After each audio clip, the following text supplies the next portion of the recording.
everyone, and welcome back to Story Time with Stuffy. It's Christmas edition. Today we are going to be reading the Jesus Storybook Bible. And we're unwrapping a book. And what? Picking from the hat. And what book did we read yesterday? The Jesus Storybook Bible. No, what book? What book did we unwrap? The Meaning of Christmas. The Glorious News. Glorious News. And what story did we read in the Jesus Storybook Bible? Daniel. We read about Daniel. We've also read about Isaiah. Yeah, but not yesterday. Yeah. Okay, so today in the Jesus Storybook Bible, we are reading God's Messenger, found in Jonah 1, chapter 1 to 4, or Hebrews chapter 1, verses 1 to 2. And Hebrews. God had a job for Jonah, but Jonah didn't want it. Go to Nineveh, God said, and tell your worst enemies that I love them. No, said Jonah. Those are bad people doing bad things. Exactly, said God. They have run far away from me, but I can't stop loving them. I will give them a new start. I will forgive them. No, said Jonah. They don't deserve it.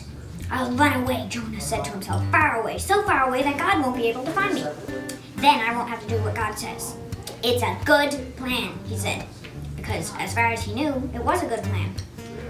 But of course, it wasn't a good plan at all. It was a silly plan, because you can run away from God, but he will always come and find you. Jonah went ahead with his not very good plan. One ticket to not Nineveh, please, he said, and boarded a boat sailing in the very opposite direction of Nineveh. Well, it wasn't long before a fierce wind blew and the boat started to lurch and pitch and roll, and everyone started turning green.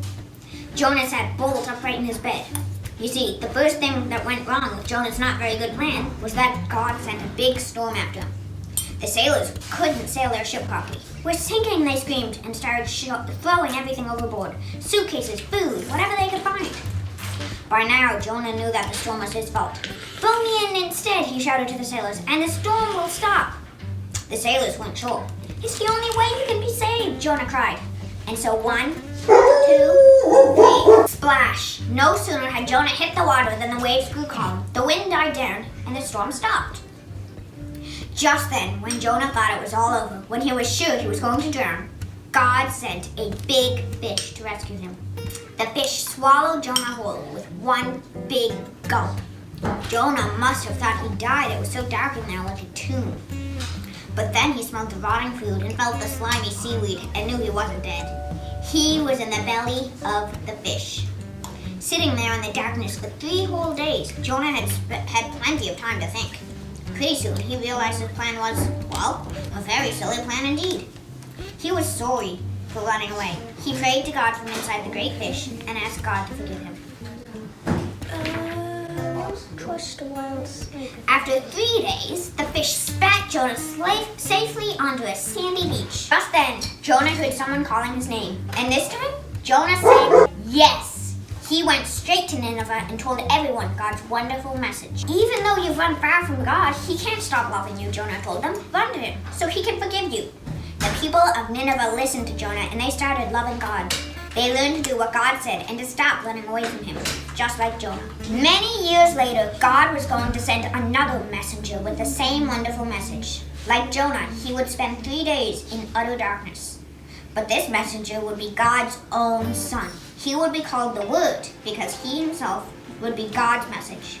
God's message translated into our own language.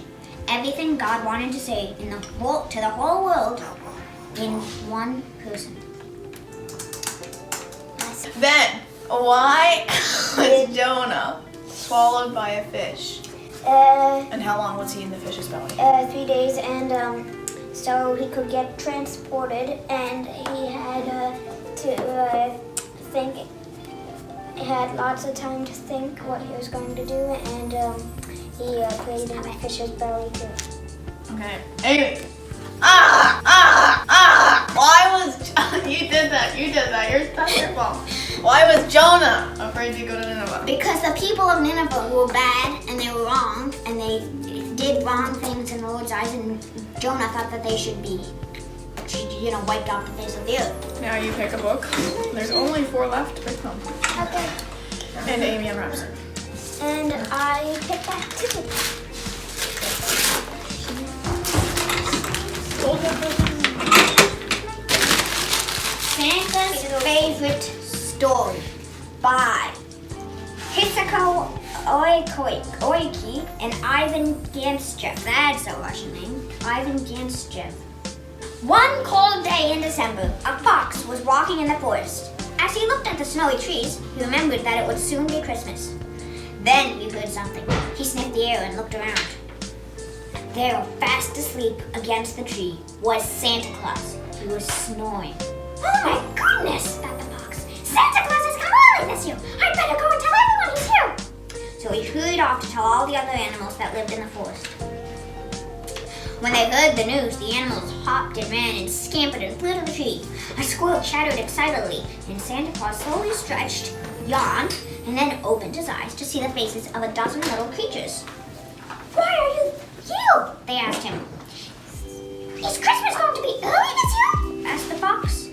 I'm sorry if I've worried you, my friend, said Santa. I went for a long hike this morning to get in shape for Christmas Eve, but I guess I walked until I got too tired. Maybe all those heavy presents will be too much for me to deliver this year. The animals looked alarmed.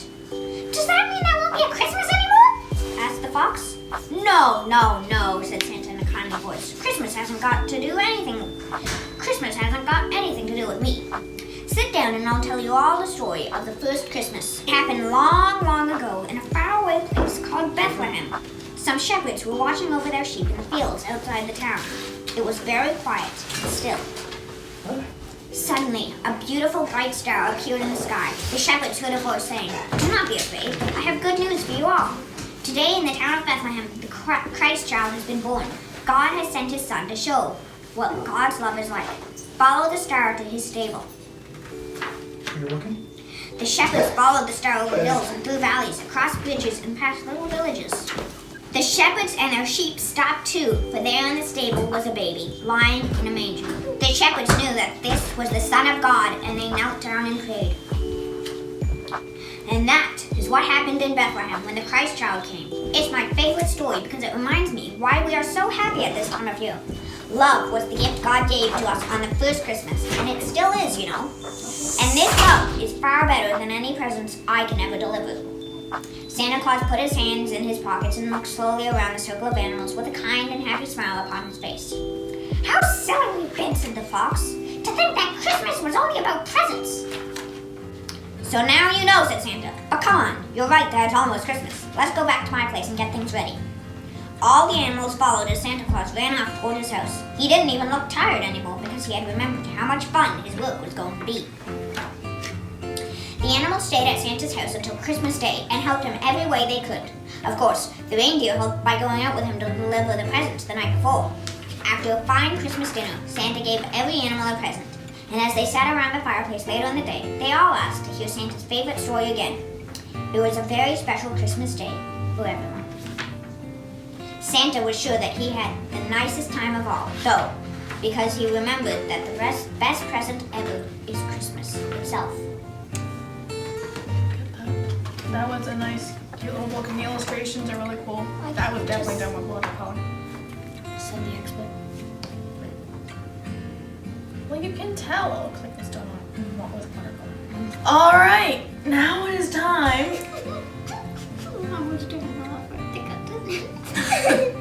Wow. Colin wants to get his voice back then. I will go get the hat, the magical hat of. I wonder. So that you can pick it. So that Ben can Yes. get an activity. Make a. Make a food face. Okay, make a Palmanders. Pomander. Palmander. Okay.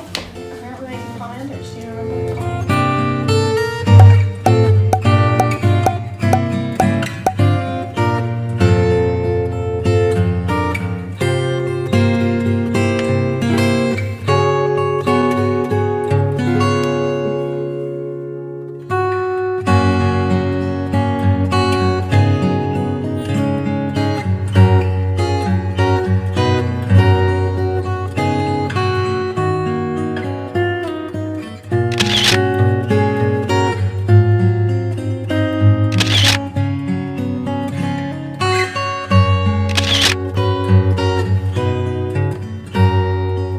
for watching. Bye.